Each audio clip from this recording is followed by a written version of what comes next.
Number 2. This is once again the day 1 of the 6th week of the MPLPH regular season. A match between Execration versus Blufire.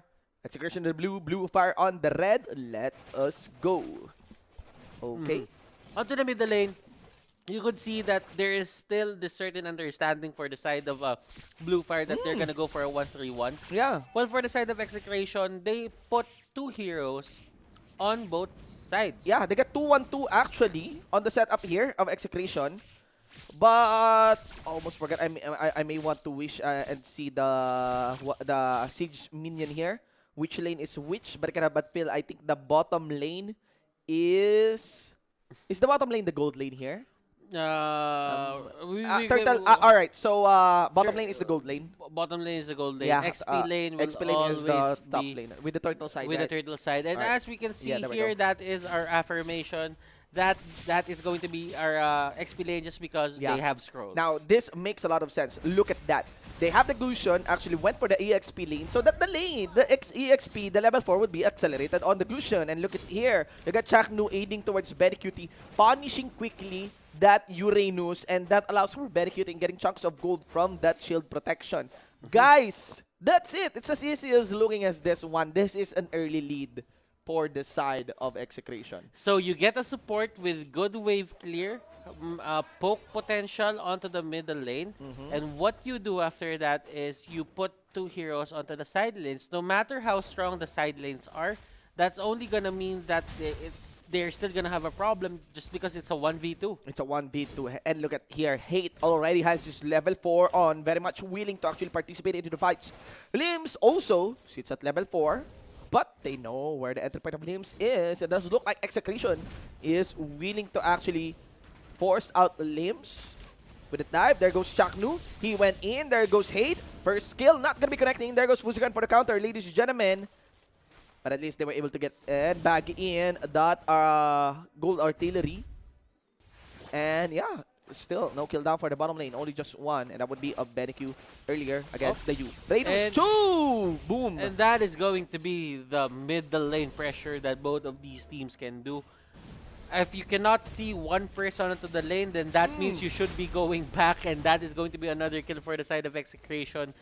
And it's a 2-1-2 understanding for the side of Execration. Yeah. And it's interesting, Shinbu, because we talked about this earlier, that a lot of the teams here have different understandings, and it just shows. It just shows. Yeah, it just shows. The 2-1-2 setup here clearly accounts for 2 cores, 2 carry, right? You have the Gusion. You have the YSS as well, and it's paying good for them, especially on the YSS lane, ladies and gentlemen, because Blufire here seems to want to acknowledge where the gank will come from Hate. So that's why maybe they're being a bit light onto this side lane Uranus, and very cute is YSS. And this is not good because these are just the laning phase setup. At the moment, have a better lead here You know what, because of their 2 cores. Shin, now I'm thinking that probably an invade isn't really the best thing to do. But what you do when other teams go for the invade is you try to get the information where they are taking the buff. Yeah. Just get that information and just freely go through whatever it is that you have to go through in other lanes, just because you can't really do the invades that easy when there is damage reduction on the jungle. Yeah, and look at Chaknu here. He's even guessing where Limbs might be. So there is really a lot of pressure from them. And all that needs to be done here for Cutie is just to make sure that Secret will always farm under a turret. Look at the burst there, down for Chu. And that's it. Well, we did mention Chango is really good for maintaining your lane, but not so good when there is a potent assassin. And we get the Gusion. Hate working on that one. Now Chaknu here, not going to be diving towards Secret. It doesn't matter. The pressure is still on coming in from Execution. You got Baksha along with the Karina dancing around. But Etomax is always sure to provide vision. You know what, Shinbu? Why are they always targeting Chang away here? Why are they always going for Chu? Because right now, Chu has the Purify. Yeah. So that means in terms of mobility, doesn't have that. Yeah. Yeah. in terms of other stat, for the flicker at least, Yeah. right? You can displace or you can dodge the Yeah. sword spike. Yeah, there is I think some little movement speed on the Purify, but that is way way little mobility compared to the flicker option. And of course, the team can capitalize on the idea that all right, you have anti-crowd control, then let's go all in on the damage. Let's have a Gusion, right? And they're keeping it simple, keeping it basic. Execution here, not really showing us that much, but Blufire, they are getting forced out. Sword Spike won't connect. That could have probably been a kill if the Sword Spike connected. Yeah. But the problem here, Butters, is not really of just the gank, of just the pressure, but of the lead that Benny QT has. I'm very confident he has a very big gold lead here compared even to Unseen. Remember that Unseen has been dancing around on the EXP lane, so if you're looking into the levels, yeah, that's pretty intuitive. But in terms of gold here, you got 4.3 compared to the highest that is 3.1 of Blufire. So that's a lot of lead. A very early Blade of Despair here for Benny QT. Even with the physical, even with the attack speed dagger already onto him, second attack speed dagger. So look at that. He is really willing to do well. He's really willing to dish out those quick attacks just so he can get easy access on that executes of the Blade of Despair. Yeah. I'm actually thinking that the Deadly Blade is a good alternative, as we've said. Yeah. But then again, it really sets you back. It sets you back. It yeah. sets you back. Yeah. But look at this for the side of Execration. Sagitno didn't really even think about going for that Deadly Blade. He went straight for the Legion Sword. Yeah. And he gets a kill. Even against Uranus, actually, look at that. Even against Uranus, I think the lead is too much, especially the one established by Chaknu's dive, that you don't really need a Deadly Blade anymore. You just went for the raw, high damage. Just burst the Uranus down. I mean, if you get the execute mechanic, then why not, right? Even if you don't delay the shield, even if you don't reduce the shield, if you're just getting the execute down, then maybe that should be enough. Really, the idea here is just to accelerate your core. And that has been done here successfully by Execration. The acceleration goes at a lead of 7,000 in terms of gold and 10 in terms of kills. You know what?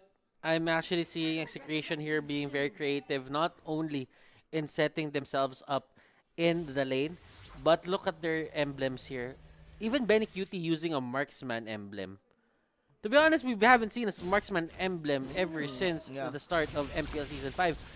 Or maybe even the open the open qualifiers or the close Electroflash, qualifiers. right? Is that Electroflash? Not The marksman of Benny Cutie, or I think it's the Electroflash marksman emblem here. Well, nonetheless, that is the Electroflash. Yeah, so we got here the mounting chart. It's been a long time since Yeah, we see the marksman emblem actually. we haven't we see really always seen this. killing spree. We right? always see killing spree. Yeah. Sometimes there's a bounty hunter. Yeah. Sometimes always there's a high end dry, especially when there's a hero like Show. I don't think that they can actually catch up on this one anymore. Well, let us see, ladies and gentlemen. We got here our return for the game. 8-minute mark. 12-0 on top of that 9,000 gold lead for the side of Execration. We're still yet to see the Lord as the 60-minute timer, 60-second timer is still there. Rather, they are just setting up, kill brushes here. And maybe I think I can actually predict how the dive will be done here, how the fights will happen here. And yeah, that is of Chaknu jumping, obviously. And Chaknu just saying that this is my house. You Yeah. cannot extend. You cannot go here. Go back to your base. You are not allowed to go out. You are grounded. Yeah, that's it. You just follow up with a mounting shocker after the dive of Chaknu here. It's And really safe. yeah, very, very safe. Very methodical. And again, you just need to have the waves in. There is enough wave clear onto the side of Blufire. But still, there's the dive of Chaknu. I can see it. There we go. There we go. There's the dive. There is the ultimate. There is the follow-up. There is going to be Benny Cutie getting the kill onto the back shot. And also Sagitnu following through. 2-4-0. Maybe they get the 3 as they get the kill onto Limbs on the carry. And that's it, ladies and gentlemen. On the mid, it is going to be Gunna. And yeah, no amount of wave clear will stop Execration on finishing this one. There's another jump onto Chaknu, ladies and gentlemen. Look at Edomax here. He wants to finish the game. Focusing actually onto the main base for that part. But yeah, just like that, one setup on Chaknu, Few seconds away, we got 2 inhibitors lost. And this is a good performance coming out from Execration. They're pushing their limits. They know that at this point in the game, Bluefire can't really do anything because in terms of damage output, they focused on Magic a bit. Not a bit, but they really did focus on Magic. So for the tanks here, as long as they itemize well, or the supports they itemize well, they could not go down. They don't have a chance of going down here. Indeed. And I'm not sure. Did I just saw Chu use his ultimate without his second? But maybe just my eyes. Let us see here. Chakno gonna go for the dive here. A catch onto Unseen. Ultimate, of course. Unseen is actually one side laner here. Would be very rewarding to target him. You know, you got no Zaz. That's one big reduction onto your wave clear. That's gonna be it. It's just a countdown timer before this game closes in with the Lord already pushing in mid. And no minion wave up top. Doesn't matter. There is gonna be Changnu. He will be casting it. I really doubt he will cancel this. He will go for the dive, and that's gonna be on towards Chu. And they go for the base. Ladies and gentlemen, this game number 1 will go to the side of Execration. You know,